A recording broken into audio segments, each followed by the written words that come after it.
මාසිකව සෑම මාසයේ අන්තිමේම ඊළඟ මාසයට අදාළ තෙල් මිල ප්‍රකාශයට පත් කරනවා රජය විසින්. ඒතකොට රජය විසින් ප්‍රකාශයට පත් කරනකොට ක්‍රමවේදය තමයි khනිජ තෙල් සංස්ථාව ඒ අපේ අදාළ මිල සූත්‍රයට අනුව අපේ දත්ත අපි අමාත්‍යාංශයට යොමු කරනවා. අමාත්‍යාංශය සහ මුදල් අමාත්‍යාංශය එකතු වෙලා තමයි තෙල් මිල තීරණය කරන්නේ. එතකොට ගණනය කිරීමේදී තෙල් මිල ගණනය කිරීමේ ක්‍රමවේදය ගැන කතා කරොත් අපි ලබන මාසෙට අදාළ ඒ කියන්නේ මේ මාසෙට අදාළ තෙල් මිල ගන්නේ මීට ඉස්සරලා මාසේ ලෝක වෙළඳපොලේ මිල අනුව. එතකොට ඒකේ කොටස් දෙකක් තියෙනවා. එකක් තමයි අපේ ටර්ම් කොන්ට්‍රැක්ට්ස් කියලා තියෙනවා. ඒ කියන්නේ අපි දීර්ඝ කාලීනව ගන්න ඒවා. ඒ වගේදී අපි ලෝක වෙළඳපොලේ මිලේ ඇවරේජ් එක ගන්නවා. ඒ කියන්නේ දිනපතා සිංගප්පූරු ප්ලැට්ස් කියන සමාගම විසින් ලෝක වෙළඳපොලේ මිල ප්‍රකාශයට පත් කරනවා. අන්න ඒ මිලේ ඇවරේජ් එක තමයි අපි ලෑන්ඩඩ් කොස්ට් එක හැටියට ගන්න. එක එකක්. ඊට අමතරව අපි සිංගල් ටෙන්ඩර්ස් කියලා ගන්නවා. සිංගල් කාගෝ. ඒ කියන්නේ අන්න ඒ කාගෝස් වල අපි ගන්නේ ඒ ගෙන නැවක ගොඩ බාන දිනේ ඇතුළත දින 5ක ලෝක වෙළඳපොලේ මිල ඇවරේජ් එක තමයි ගන්න. ඉතින් අන්න ඒ අනුව තමයි මිල ලෑන්ඩඩ් කොස්ට් එක තීරණය කරන්නේ. ඒකට අනුව තමයි ගිය මාසේ ඇවරේජ් එක අරගෙන මාසේ අන්තිමේ අපි ඊළඟ මාසේ මිල තීන්දුව කරන්නේ. ඒ අනුව තමයි මේ මාසේ වෙනකොට ගිය මාසේ මිලේ යම් වැඩිවීමක් තිබිච්ච හින්දා තමයි මේ මිල වැඩි කිරීමක් සිද්ධ කරන්න සිද්ධ වුණේ. මේක අපි මේ මිල වැඩිවීම කොහොමද කියලා ලෝක වෙළඳපොලේ මිල වැඩි වෙච්ච ආකාරය තමයි මේ තියෙන්නේ. මේකේ මෙතන ගත්තොත් අප්‍රේල් මාසේ ගත්තොත් මිල අඩු වෙලා තියෙනවා. එතකොට අප්‍රේල් මාසේ ඇතුළත අඩුවීම තමයි මැයි මාසේ මිල අඩුවීමක් අපි සිද්ධ කරේ. එතකොට මෙතන පේනවා මැයි මාසේ ජූනි මාසෙත් මැයි මාසේ පුරත් අප්‍රේල් මාසෙත් මැයි මාසෙත් එකම ගානට තියෙනවා.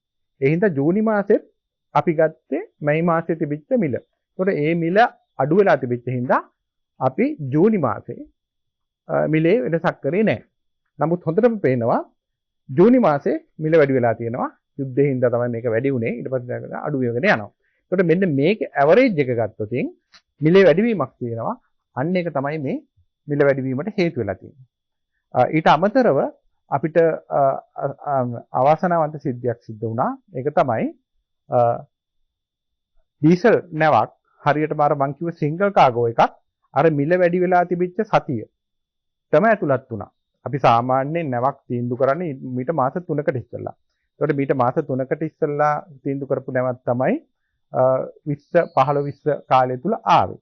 ඒකට ඒ කාලය තුල මිල අධිකව වැඩි වෙලා තිබුණා. එතකොට ඒකේ ඇවරේජ් එක ගත්තොත් ඒ ඇවරේජ් එක ලොකුවට බලපෑවා. ඒ හින්දා ඒ ඩීසල් නැවේ මිල වැඩිවීමක් සිද්ධ වුණා. අන්නේ මිල වැඩිවීම තමයි මේ ජනතාවට ඇත්තටම දෙන්න සිද්ධ වෙලා තියෙන්නේ. ඉතින් මේක තමයි හේතුව. අපිට අනික් කාරණාව තමයි අපි මේක තීන්දුව කරලා අමාත්‍යාංශයට යවුවම අමාත්‍යාංශය තමයි ඊළඟට තීන්දුව කරන්නේ. ඒකට අතම තෙල් සංස්ථාවේ මේ වෙනකොට ඔයගොල්ලෝ දන්නවා RM Park, Sinopec ඒ වගේ තව සමාගම් ගණනාවක් මේකේ තියෙනවා. ඉතින් ඒ හින්දා තෙල් සංස්ථාවට යම් මිල උච්චාවචනය කිරීමේදී ඒ සියල්ල සැලකිල්ලට ගන්න සිද්ධ වෙනවා. උදාහරණයක් ඇටියට ගත්තොත් අපිට ලොකු ලාභයක් තියෙනවා නම් තෙල් සංස්ථාවට ඒ ලාභේ කොහොමද ජනතාවට දෙන්නේ කියන එක පිළිබඳව දෙපාරක් හිතන්න සිද්ධ වෙනවා. ඊළඟට ඉන්න මාකටිං කම්පැනිස් වල කරත් එක්ක. මොකද සමහර ගහපු ඇග්‍රීමන්ට් වල හැටියට තෙල් සංස්ථාව යම් ප්‍රමාණයකට මිල තෙල් සංස්ථාවට ජනතාවට දෙන්න පුළුවන් සහනය සම්පූර්ණ දීලා මිල තීන්දුව කරවතින් රජයේ විසින් ඒ සමාගම් වලට සමහරලාවට ඒගොල්ලෝගේ පාඩුව ගෙවන්න සිද්ධ වෙන අවස්ථා තියෙනවා. ඉතින් ඒ සියල්ල එක තමයි අපිට මේ මිල තීන්දුව කරන්න සිද්ධ වෙලා තියෙන්නේ.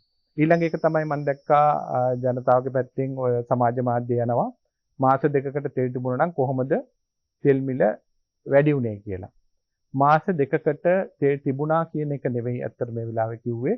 මාස දෙකකට ප්‍රමාණවත් තරම් ඇනවුම් කරලා සහතික කරලා තිබුණා කියන්නේ.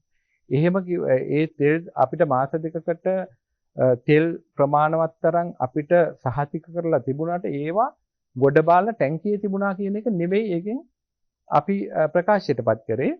යම් ප්‍රමාණයක් අපේ ටැංකිය වල තිබුණා, යම් ප්‍රමාණයක් ගොඩ බාමින් තිබුණා, යම් ප්‍රමාණයක් මුහුදේ එමින් තිබුණා. ඒවා තහවුරු කරලා තිබුණා. ඒ හින්දා කිසිම ගැටලුවක් නැතුව මාස දෙකක් යනකම් රටේ තෙල් කිසිද හේතුවකින් නැති වෙන්නේ නැහැ කියන එක තමයි කිව්වේ.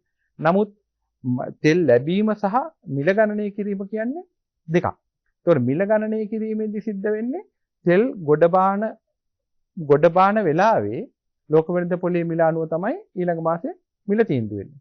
එතකොට ඒකෙන් කියවෙන්නේ නැහැ මාස දෙකක ස්ටොක් තිබුණා කියලා. ඇත්තටම පහුගිය කාලේ අවශ්‍ය යටිතල පහසුකම් නිසියාකාරව යාවත්කාලින නොකිරීම හින්දා අපිට එහෙම විශාල කාලයක් තෙල් තියාගන්න තරම් පහසුකම් නැහැ. ඊට පස්සේ ගොඩ බෑමේ පහසුකම් නල දිරලා අවුරුදු ගාණක් යනකම් නල අලුත් වැඩියා කරලා නැහැ. ඒ හින්දා අපිට ලොකු ගැටලු තොගයක් ඇතුලේ තමයි මේ කර්මාන්තේ දැන් අරගෙන යන්න වෙලා තියෙන්නේ. ඒවා අපි වේගයෙන් නැවත ආවත්කාලින කරමින් ඉන්නවා. ඒ සියල්ල සම්පූර්ණ වුණාට පස්සේ තමයි අපිට මාස දෙක තුනකට ප්‍රමාණවත් තරම් තෙල් තියාගන්න පුළුවන්කම තියෙන්නේ.